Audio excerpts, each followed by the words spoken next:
It is a Monday edition of the Bullpen with Adam the Bull. It is September 19th, 2022, and today's episode of the Bullpen is brought to you by BetOnline. BetOnline has you covered this season with more props, odds, and lines than ever before. BetOnline, where the game starts.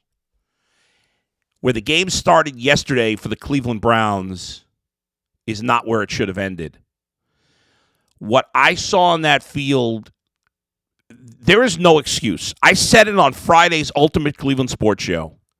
There is absolutely no excuse for the Browns losing this game to the Jets. And the way they lost this game is a freaking disgrace. That's coming up. I will get to the Guardians, who, despite yesterday's loss, actually had a good weekend. That and more in the Bullpen with Adam the Bull. Podcast is not for the faint of heart. And I do think it's time for the Browns to move on. It's not for those who ride the fence. He's proven nothing. But if you're looking for someone who tells it like it is about Cleveland sports, everybody does fandom their way. You've come to the right place. I don't think he's any good. It's time for the Bullpen with Adam the Bull.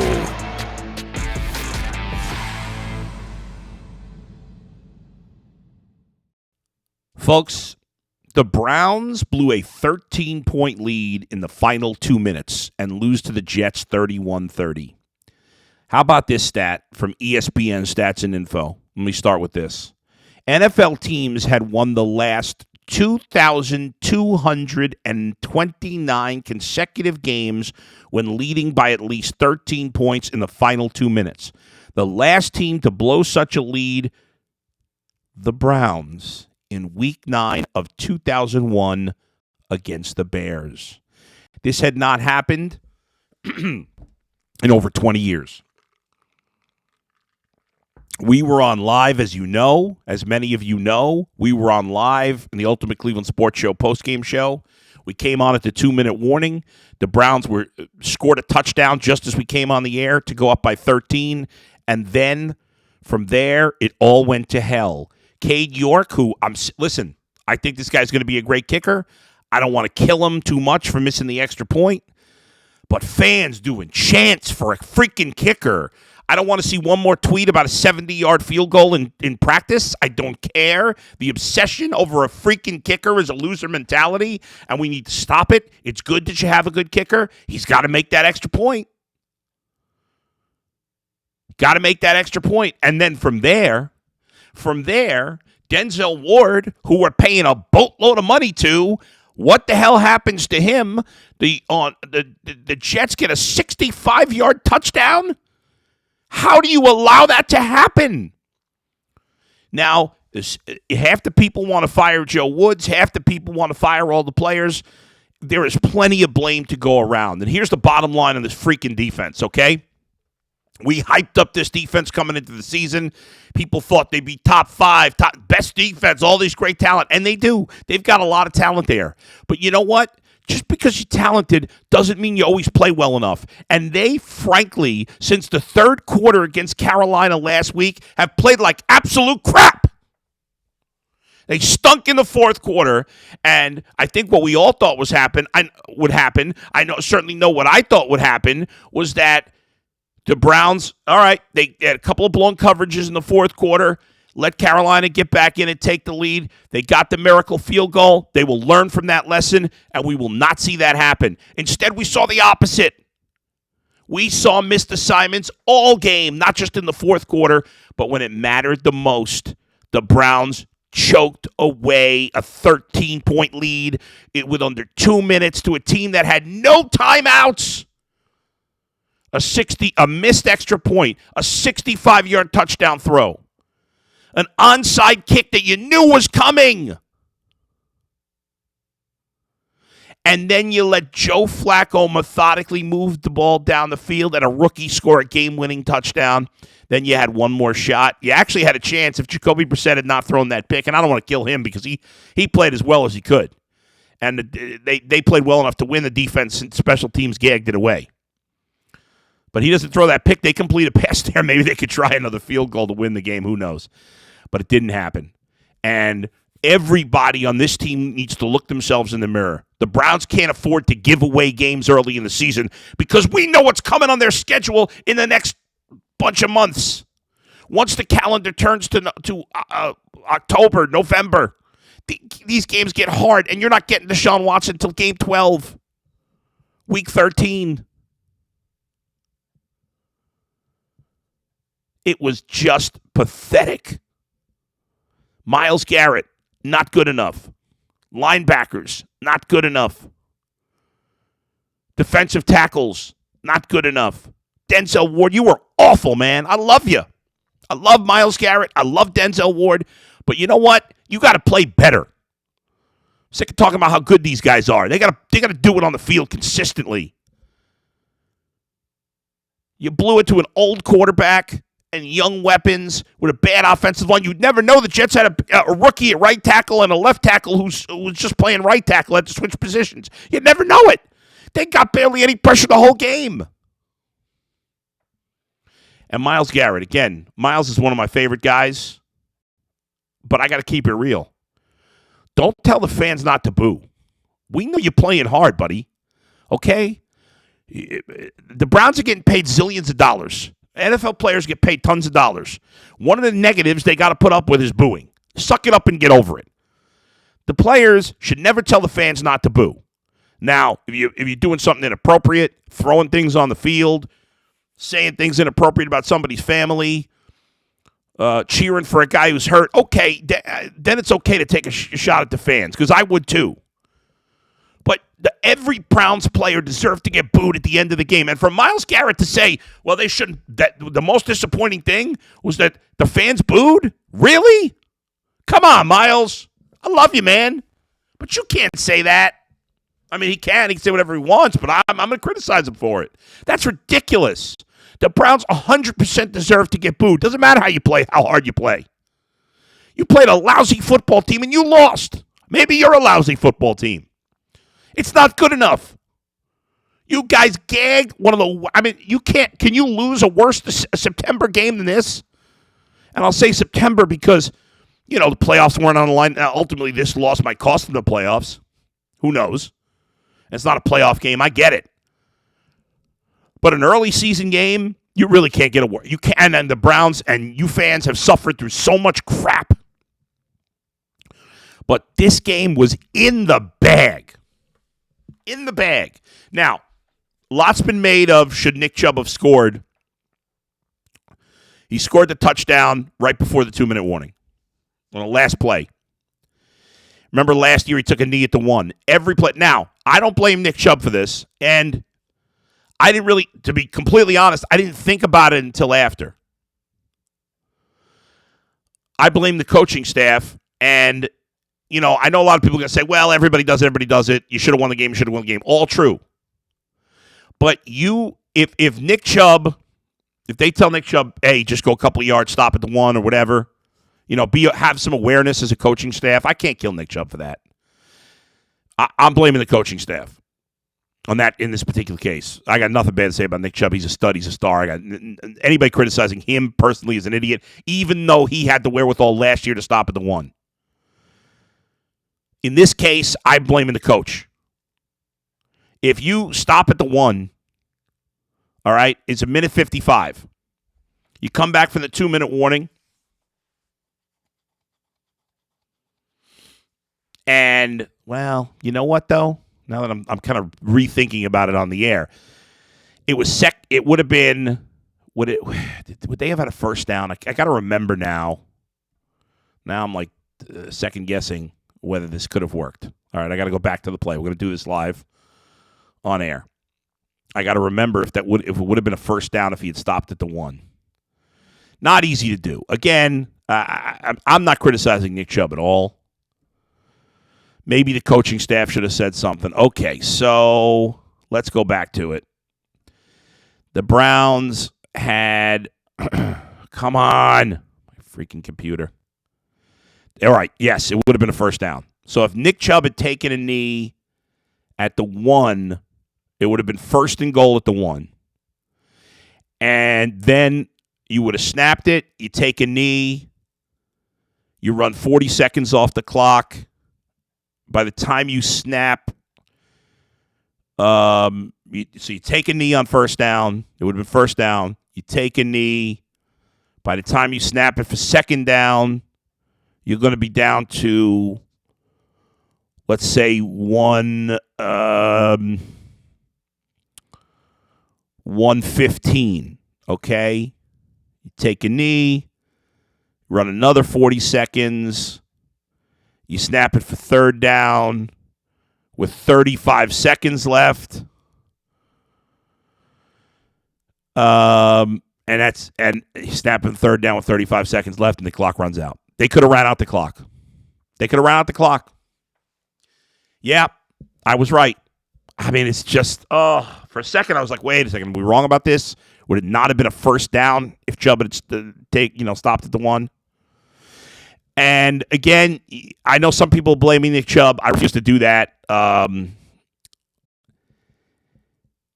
if he had taken a knee at the 1, if somebody had said to him, the team's got to be aware. Kevin Stefanski's the head coach of this team. He's got to be aware. I get it. When he scored that touchdown, none of us thought for a second they were going to lose. However, as slim a chance as it was, the Browns with that touchdown gave the Jets a chance because they gave them the ball back with almost 2 minutes left. It shouldn't have been enough time. It should have never happened. But had the Browns taken 3 knees, they would have won the game. Wait a second. I got to do it again because I feel like I'm getting screwed up. Okay, so the clock does not stop until you snap it on first down, right? You take the knee. 40 seconds run off the clock. It's 1:15. Or you don't let it run out. You snap it at 1:17. All right? It's for second down. 40 seconds run off the clock. There's 43 seconds by the time you snap it on third down. There's 43 seconds left. And then, you snap it on fourth down. Maybe you kick the field goal on fourth down, or you even if you just take another knee, the Jets would get the ball. Now you wouldn't do that because they might get the ball with like 1 second left and could throw a 99-yard pass or something. I don't know. But the bottom line is they should have wasted clock there. Now, it's easy to say that's revisionist history because at the time nobody was thinking of it. But if you're the coach of a football team, you've got to think about all the angles and all the numbers. We talk about analytics all the time. Isn't there somebody with the Browns who should have been aware of that? As we were doing the postgame yesterday, I thought about this. Obviously, at the time, I didn't think about it. But had Nick Chubb taken a knee, I think we all would have said, wow, what a smart play that was. And again, I'm blaming the coaching staff, not Nick Chubb. And then, obviously, the game fell apart. Missed extra point. 65-yard touchdown. And the onside kick. And then they methodically moved the ball. This game should have never been a loss. And maybe I made too big a deal. I don't know. The knee thing, everybody's going to say, that's silly. Come on, nobody does that. But maybe everybody should.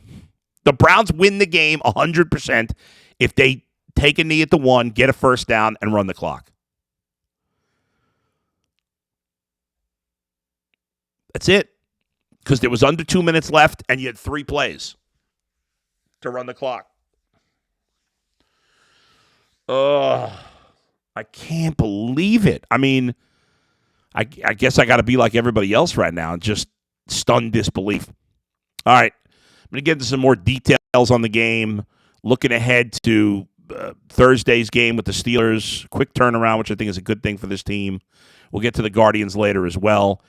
Bet Online, your number one source for all your pro and college football betting needs and sports info this season. Find all of the latest football league developments, game matchups, news, and podcasts, including this year's opening week games, second week games. They're every week games. Bet Online is also your continued source for all your sports wagering information, including live betting, esports, and scores. The fastest and easiest way to check in on all your favorite sports and events, including MLB, MMA, boxing, and golf. Head to the website today or use your mobile device to learn more about the trends in action. Bet Online, where the game starts.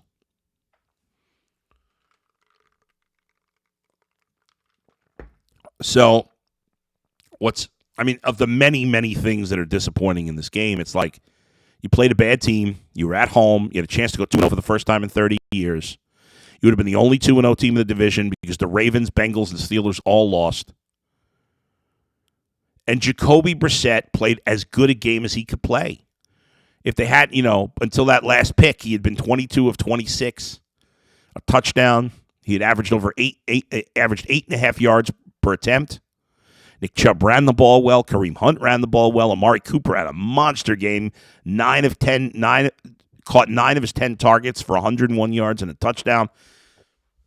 Just what you were hoping for him. Good contributions from the tight end. Bryant and Njoku combined 6 catches, 77 yards, although Njoku did have a drop. And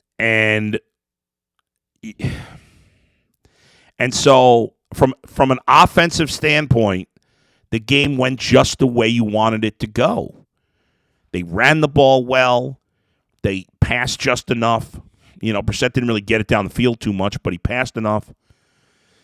And despite my mental gymnastics and clock management things down the stretch, the Browns still should have won this game. They allowed Joe Flacco to be very comfortable in the pocket. He dropped back to pass 44 times. They sacked him twice, but they really did. Flacco, for the most part, had plenty of time to throw. They ran the ball well. Breece Hall ran it well. He didn't do much in his first game. He looked good in just his 7 touches. Garrett Wilson the rookie's a rookie. I know we loved him in Ohio State, but man, he killed the Browns. 8 catches on 14 targets. Wow. 102 yards, 2 touchdowns. Corey Davis hadn't done much until that big touchdown pass, but that was enough. Elijah Moore was a factor. They're throwing a Tyler Conklin all the time. I mean, it's they've got young, unproven guys outside of Corey Davis, and the guys were open all day long. The Browns secondary was awful, and let me tell you something. You can't fire all the players. I get it. The players deserve to get crushed. The secondary's been awful. John Johnson has been a huge disappointment since coming to Cleveland. I thought he'd be better this year. So far, he hasn't. He's been a huge disappointment. The secondary is loaded with talent. They didn't play well enough. Denzel Ward blew it on that 65-yard touchdown pass. And what I don't understand from Joe Woods is why does this team with so much talent supposedly play so passive defensively? With all the zone, with the very little blitzing. I don't understand. Why are we not playing more man-to-man? You have these great corners, supposedly. Denzel Ward, you paid $1 zillion to. Why are we not manning up? Why is Denzel Ward saying, okay, Garrett Wilson's a rookie. I am going to shut him down. He is done for the day. Why is that not happening? Instead, we're seeing Jets receivers, inexperienced receivers, running free all over the field. Garrett Wilson, rookie. Elijah Moore, second year. Michael Carter, second year. Breece Hall, rookie. Corey Davis, all right, he's been around a while. Tyler Conklin, the tight end, I don't know. He's a young player, too. I don't even remember where. The guy's got 1 million targets the first 2 years. He's been in Minnesota the last few years. I didn't even remember him. Everybody running free. Just ridiculous. And can we make a play defensively? Can we do something? I mean, man. Can we intercept the pass from Joe Flacco? The guy's 100 years old. He's throwing 1 million passes. Let's go. Make a freaking play.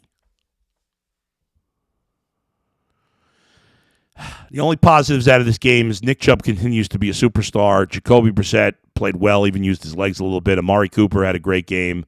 I give no kudos to anybody on the defense. I don't care about the stats. Grant Delpit, second on the team in tackles. He stinks.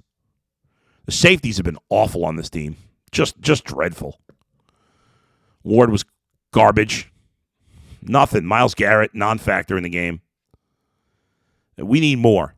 These guys get superstar payment. We've been giving them superstar treatment. It's enough. Let's get it done, fellas. And again, Miles, you can't be complaining about the fans booing. You guys deserve to get booed. I mean, is he serious? We're playing hard. We deserve respect. You know who's playing hard? The guy who works in the factory all week. The guy who's delivering the mail all week. The guy that's collecting the garbage all week. The guy who's working in an office all week, making $25,000 a year. That guy's working hard. And Myles Garrett's working hard, too. Again, I love him. I don't mean to, I'm just mad at him in the moment. Love the guy. He usually gets it. Does great charity work. Love everything. But in this one instance, he was off kilter here. Fans are working hard. They're all doing their jobs. They're not getting paid anything. Most of us. Forget me, most of them. All they got is this freaking football team that has killed them for years and destroyed their soul. If they want to boo, they boo. Nobody tells the fans not to boo. It's a losing battle, Miles. Come on, man. We love you, and the fans love you, and they'll be back on your side on Thursday. You got to have this one, obviously. Got to have this game against the Steelers. The Steelers are not a good football team. Their offense stinks. Their defense is, it's okay. It's fine without TJ Watt. It's not great. He's they got 3 really good players, and now they have 2, and their best player's out. It's Thursday night. It's at home. You got to flush this game. As awful as it is, as devastating a loss, the Browns have to flush it, and they got to win this game against the Steelers. You cannot lose 2 games in 4 days and lose to the Jets and the Steelers at home. I mean, that is a total disaster. It's bad enough right now. They lose this game Thursday night. Woo! Man, that's going to be ugly. Cannot have it. Mitch Trubisky can't play. They can't run the ball because they got no offensive line. I mean, it's amazing to me that the Jets basically, with a makeshift offensive line, did whatever they wanted in this game. Pretty much all game. And now the Browns had, they'd only given up 17 points until the last 2 minutes. But if you watch the game and you're not just looking at the scoreboard, which I'm sure most of you did, if not all of you, you saw it. I mean, the Jets were moving the ball, ground, air, all day. Browns got the turnover on the fumble, made a couple of big plays on 3rd down, but for the most part, man, I still can't wrap my head around it. We came on a 2-minute warning. We're celebrating. Mikey McNuggets is saying first time 2-0 in 30 years. And then it just all went to hell. It all went to hell. Oh, man. All right, now on to Sleeper. Sleeper, the fastest growing fantasy platform today with the NFL season underway. Sleeper is climbing the charts with over 4 million plus users. In addition, they recently launched 22 new features, including over-unders integrated into fantasy. The first sports contest built into the fantasy experience. Not only can you enter a contest via over-under itself, but you can also do so through your fantasy league's matchup screen. It's super simple.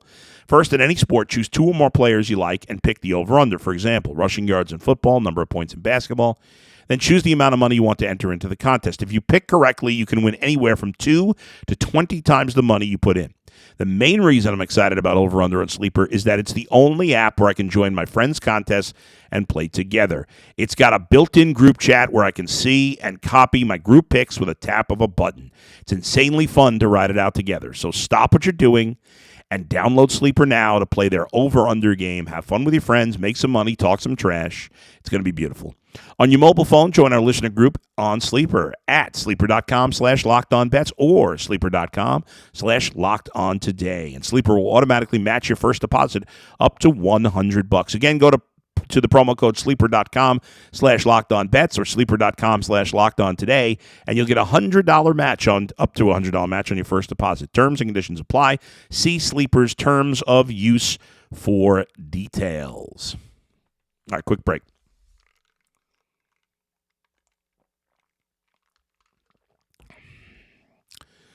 In addition to the Browns losing yesterday, the Guardians also lost yesterday. However, I'm not feeling sad about the Guardians, even though I would have liked them to win yesterday, because unlike the Browns, the Guardians overall had a fantastic weekend.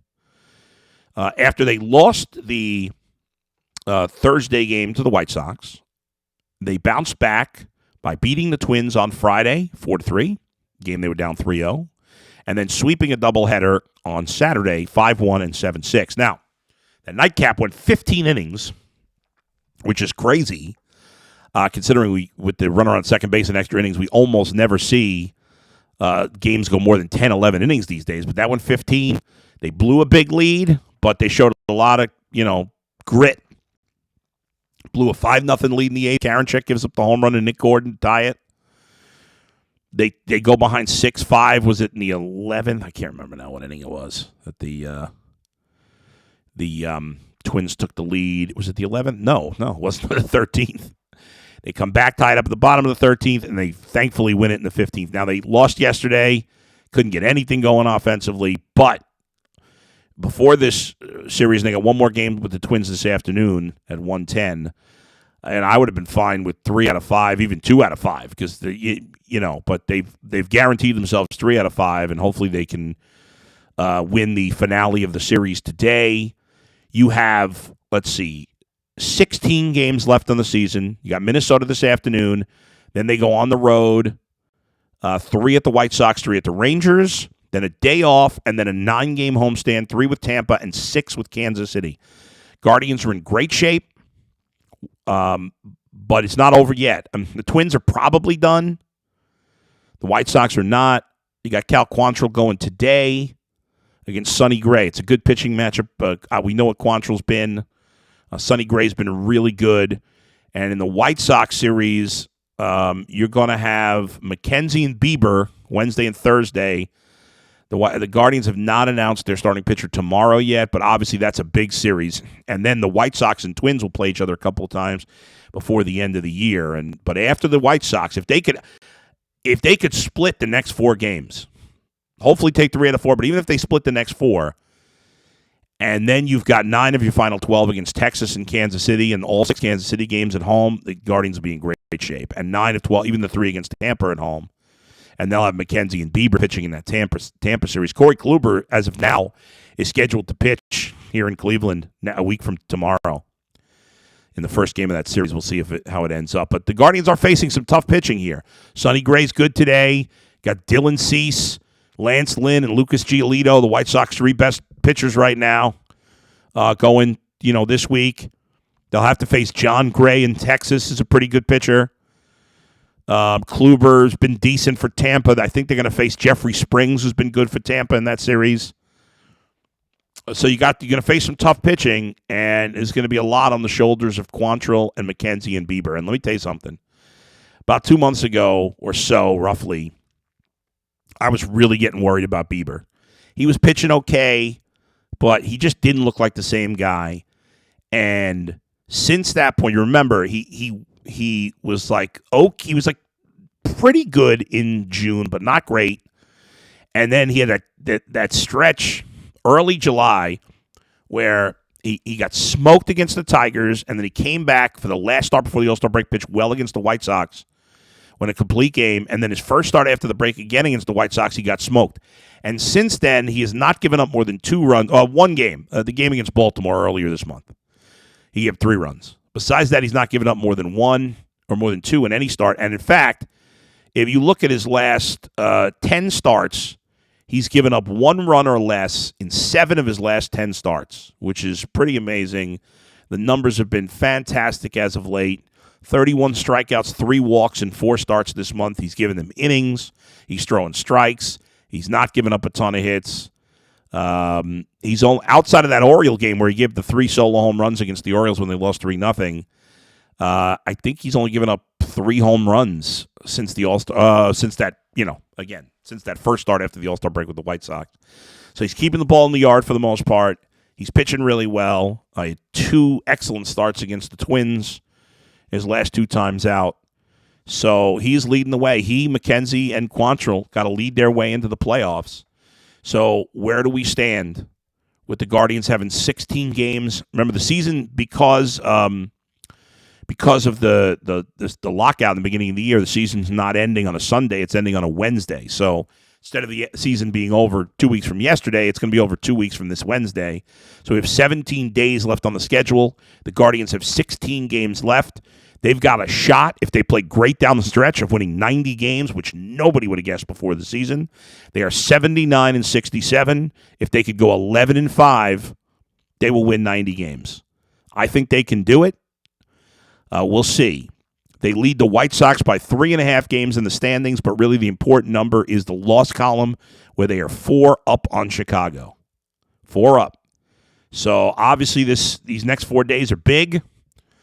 If the Guardians somehow, win 3 of the next 4 and let's say they win today and take 2 or 3 against the White Sox, well, then it's probably over, because then you're up at least 4, if not 5, if not 6 in the loss column, with 12 games to go, and the Guardians have let's see, it says they have an 86% chance to make the playoffs, and they're not making a wild card, so it's going to be the division or bust. You know what? I shouldn't say they can't make a wild card, but the reason I say that, even though they're not that far behind the wild card teams in the standings, is that if they don't win the division, it's probably going to mean they fell apart in the last 16 days, and so it's not like they're just not going to win the wild card. They're going to win the division, or that's it.